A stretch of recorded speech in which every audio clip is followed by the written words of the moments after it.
Ciao Juventini of the world, my name is Giuseppe, welcome back on the channel. I hope you're all doing well. Mamma mia, what a start of the week. Yesterday I recorded a video and I told you, attenzione, because this week is a decisive one. We will have some official news on the social media of Juventus.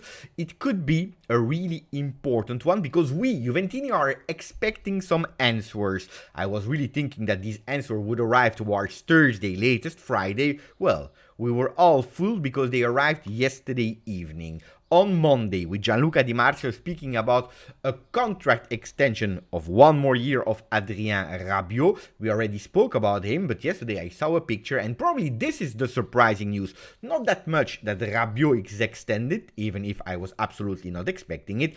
Not only that Paul Pogba will be one of the new players of Juventus 23-24, but probably that we are still putting Sergej Milinkovic-Savic in that beautiful, crazy midfield.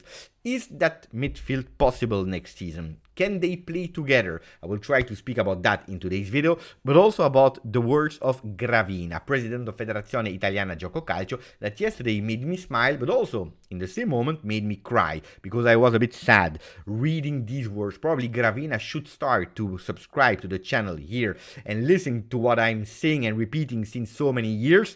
Well, he said yesterday that he was really disappointed about the Serie A TV rights and the offer for that. He said we had deluded ourselves with the result of the Italian clubs in Europe. We need a reflection on the quality of the product that we are offering. Mamma mia, what is happening? I will speak about that towards really the end of the video. So remain on the channel because that's also an important one. But of course, first we'll speak about the midfield. We'll speak about Timothy Weah and other really important things. Of course, we will start with some flash news that could potentially interest you, but then again we are continuing in our fantastic positive run of minimum 500 likes per video, because yesterday we reached 9 days in a row. Today we can do 10 like Platini, like Alessandro Del Piero, so I'm counting on you. Maximum of likes, subscribe to the channel. We start with the flash news. Flash news here, that guy on my shirt of Turin Giants, Andrea Pirlo, is back in Italy, and it is official, he will be the coach of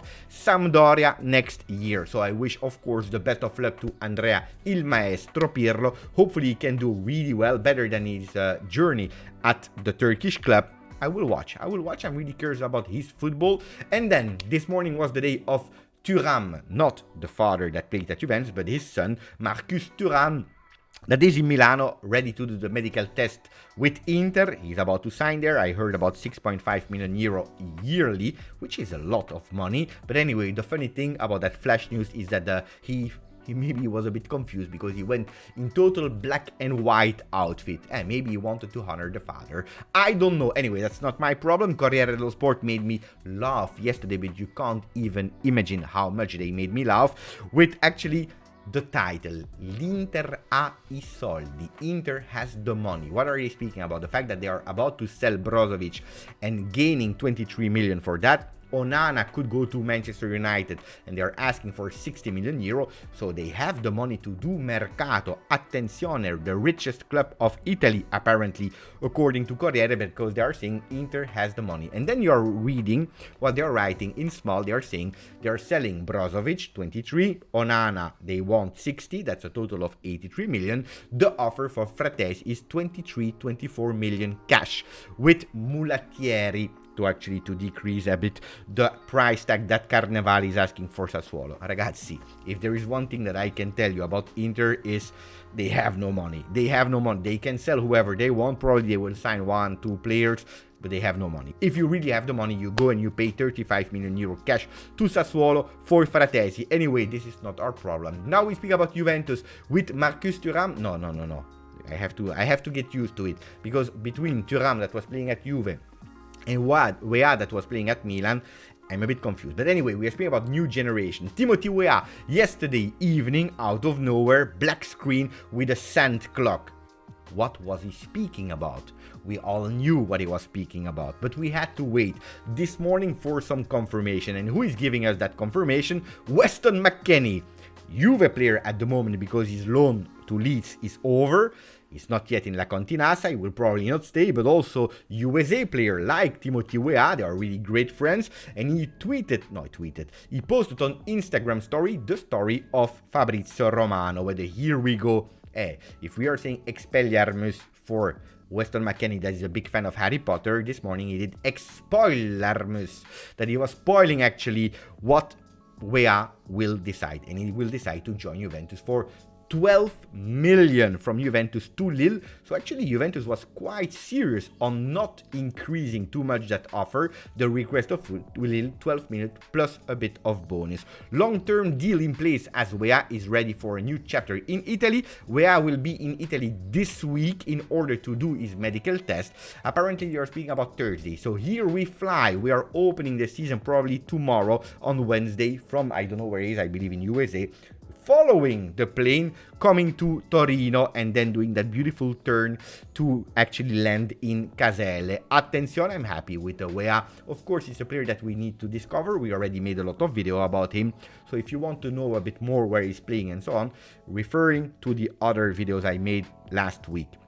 Matthias Soulé could go to another team. We said it. Monza is interested in the player on loan. There were also other teams from other leagues, like especially in Spain, that are on the player, maybe to go and sign him permanently. The idea of Juventus is not really to sell him, but to loan him out 1 year so that he can gain experience, because they still believe in the player. There is still another team that could possibly be interested in Soulé. It is Empoli, because you know with Juventus is still on Parisi. Loaning out like they did for the winter to Empoli could be a beautiful solution, especially if we know that Empoli always brought us back our player in a better state than when they arrived. We are thinking about Marchisio, we are also thinking about the winter, attenzione. And now we go to the midfield, because yesterday evening, I tell you, we were already speaking a bit about it. We were starting to believe that it was a possibility, but Rabiot, that a few weeks ago none of us were thinking that he could extend with Juve, because he was asking for a double-digit salary for a Premier League club. He was asking to play Champions League. He was also wanting to go to a Premier League. Apparently, he decided to stay at Juventus for 1 more year, 7 years, taking a risk. We also already spoke the last few days about the benefits of Rabiot staying, saving a lot of money to be able to reinvest it, also to give continuity to a midfield that, you like him or not, that you link him with Max Allegri or not, it's still the player that was the best midfielder, and I would also go with the best player of 22-23 of Juventus. I tell you ragazzi, like this, a deal like that, I'm actually respecting the choice that is unpopular from Adrien Rabiot, but also I believe that it's a smart deal of Juve. Juve that is going full power with extending or actually signing Milik, Weah that is about to arrive. We have Adrien Rabiot that is extending. We are already sold Kulusevski, and now we are even speaking about Zakaria for 80 million euro to West Ham, which is a absolutely great deal, because don't forget that we signed him for 5 million, and the last 18 months it's not that he did wonderful things, so being able to do a triple plus Valenza with that, it's not a bad one. But the surprising news about that picture that we saw in the intro, Rabiot, Pogba and Sergej Milinkovic-Savic, is that the papers and everyone is saying it's not because Rabiot is staying that it's excluding the arrival of Sergej Milinkovic-Savic. At the moment, Lotito is still asking for too many money, 40 million euro, that possibly waiting a bit can be reduced. But Juventus, if they are able to sell Zakaria, and I told you about West Ham, but also Weston McKennie, and we spoke about him this morning in the intro, speaking about Weah spoiling a bit, but also Arthur, maybe on loan, saving about on his salary, well, they could still go for Sergej Milinkovic-Savic. And we know it, Sergej Milinkovic-Savic is a player that Max Allegri wants, I believe, since so many years. We, all the Juventini, at a certain moment, we wanted Sergej Milinkovic-Savic. Is it still on top of our priority list? We don't know. My big question, of course, here is, can the three of them play together? Especially with the comeback of Rovella, knowing that Fagioli is important for Juve. He's the player that we all want to see as a starter. There is Locatelli, that after 2 years were ups and downs, I really believe and still believe in Locatelli being a fantastic player. Well, with these three players, I still don't understand how Juventus could possibly play. In a 3-5-2, you forget about the role of a regista, because who's the regista between Rabiot, Pogba and Milinkovic-Savic? Pogba, maybe, because the first game he played with Juventus back then, the really first game, he played as a regista. Can he go back to a role that he didn't play like the last 10 years? Who knows? But I really don't see it happening. Or you go towards a 4-2-3-1 with Pogba a bit more advanced. But for me, these three together, actually putting a bit of shadow to the three Italian ones, Fagioli, Rovella, Locatelli, I'm not sure. Today, I am not sure. Then, I can be totally wrong, but today I'm not sure. So let me know what your opinion is about seeing them all together. We continue with Gazzetta dello Sport. You know it, and when Gazzetta dello Sport, they can put a bit of dirt on Juventus, they are happy. And they are speaking about Juve verso l'Euro stop. Juventus towards the stop in Europe. What are they speaking about? Well, they are speaking about a possible ban of Juventus that is starting to really be confirmed, not playing the Conference League, which I tell you, in a way I'm happy, because who cares about Conference League? We know it, huh? The problems that it brings also to playing Conference League, playing on Thursday, playing far away from home, with unknown teams, in fields that are not perfect, you are you are increasing the risk of injury, so it's kind of difficult to play. On the other side, well, I see two benefits of playing that league. The fact that if you have indeed 6 midfielders, they can rotate, you can test, you can play with other players in that league. Same for the goalkeeper, same for the defenders. You are giving so much more potential in terms of rotation, involving your players, that all of them, they believe that they are part of the team, and also bringing back Juventus to a possible way of winning a European competition that you are missing for so long. But that's not really the problem. The problem is that we have still to wait until mid-July to have an answer if yes or no we will participate to the Conference League. But we have to pay attention, because apparently there are still some rumors that are saying that UEFA wants not only to ban Juventus from Conference League this year and adding 23 million euro fine, but on top of that maybe banning Juventus for a total of 2 years of competition. If this would happen, Juventus would go to the Court of Arbitration of Sport in Lausanne in Switzerland, because they will absolutely not agree with it. Anyway, now we go towards the chapter of Gravina. Gravina, that yesterday I told you, he said, what about the TV rights? Well, we have a problem. We deluded ourselves with the results of the Italian clubs in Europe. Now we need a reflection on the quality of the product that we are offering. Ragazzi, he said, we were thinking that we had more appeal than the facts are showing. I tell you, so that you are putting in context, the TV rights, you have two main sources of revenue. The internal ones, so what you are selling to your country where you are competing in, for Serie A clubs, for Federazione Italiana Gioco Calcio in Italy, and then you have the TV rights abroad for other countries that are also buying the TV rights for your league. The minimum that they were expecting for the Italian soul only in Italy was 1.15, which was already lower than the previous years. The offer rumored that arrived until now is about 600 million, more or less half of what we were expecting at minimum. This is a total disaster. Then you will tell me, Beppe, but we will win more money with TV rights abroad. Hey, ragazzi, you know how much Italy has? 300 million abroad. That's a total, if they accept the 600 million euro from Italy, of not even 1 billion euro. You will tell me, Beppe, 1 billion, can you imagine how much money it is? Let's compare with Premier League. Premier League, that had to review a bit lower the internal TV rights offer for the next 2 years, arrive at 5.1 billion euro, UK only. If on top of that you're calculating the TV rights from abroad, that's 5.3 billion euro. So it's a total internal and external TV rights for Premier League of 10.4 billion euro. 10.4 versus not even 1 billion for Calcio. It's 10 times more, a total disaster.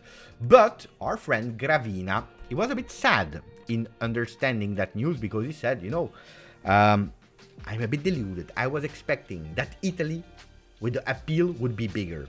It's like all the Juve fans, or not Juve fans, that on the channel recently told me, Beppe, we have to support the Italian clubs in Europe because it's good for the league. I always told you, with all the respect, if it would have been really good for the league, I would even said Forza Roma, Forza Fiorentina, not Forza Inter, not exaggerate, but I would even kind of understand for the common good of everyone. But this is not the reality. I tell you, now he's speaking today on the 27th of June about plans, about project, about the offer, the quality of the offer. Now he's thinking about it today, while it's already years that I'm telling that Italian football is so behind. Not only the stadiums, but the investment in the youth. Women's sport, and some people will tell me, Beppe, what is a women's sport? Well, look at the development of women's sport in UK, in Ligue 1, in Bundesliga, in USA. It's a total, it's a mentality, thinking forward, investing. Again, development of own youth. What are we doing? We are actually saying, you know what? We have too many players in the under 19 youth academy. Let's increase the year to under 20. So give them one more year. No, it's too late. At under 19, you need to develop them so that they are ready to start playing in the first teams, that it's in Serie B, in Serie A.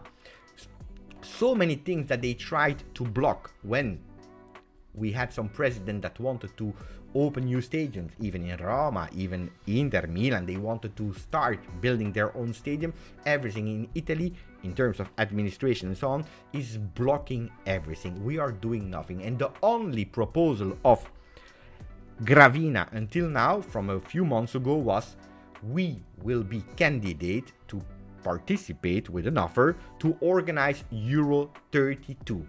Why is he doing that? Because organizing and being the host country, you're receiving money to organize it from UEFA, from FIFA, and you will be able again to renew your stadium. So the only project offered by Gravina until today was to wait until 2032 to start having new stadium, new infrastructure. It's a total disaster. You can't, because today Calcio is earning in total 1 billion for TV rights, let's say 1.5 if things are going well, while Premier League is already earning today 10 billion euro. Imagine 10 years from now where you will be. It's crazy. He's also worried about Saudi Arabia that is coming with a lot of money, taking players from all the teams. Hey guys, but you could have predicted that. That's what I'm telling you with so many times. I told you it will change nothing if Inter, Roma, Fiorentina will win the European Cup. Yeah, for the club it's good. For the club it's good. You receive a bit of appeal. You have but it's not because of a project of Italian calcio. And for that, Juventus really tried with the one that a lot of you are always criticizing because of Agnelli. The last time that Serie A was on fire and attracted a lot of eyes from Italy, but also outside of Italy, was with Agnelli, signing Cristiano Ronaldo, where the whole system benefit from it.